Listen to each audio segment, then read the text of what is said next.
लोग कहते हैं कि करबला में हजरत इमाम हुसैन की मदद के लिए कोई नहीं आया, लेकिन सच तो ये है कि उस दिन जमीन और आसमान की हर ताकत उनकी एक आवाज पर लड़ने के लिए तैयार थी।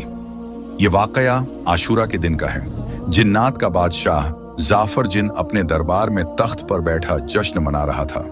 उसे इस बात की खबर ही नहीं थी कि करबला में नबी के घराने पर क्या बीत रही है। तभी अचानक उसके तख्त के नीचे से दो जिन रोते हुए और मातम करते हुए गुजरे।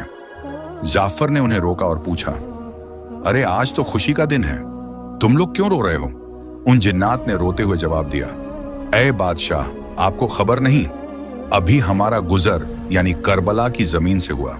वहां हमने देखा कि रसूल अल्लाह के प्यारे नवासे हुसैन इब्ने अली खून में लथपथ हैं।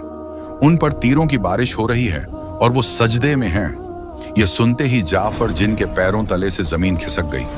उसने फौरन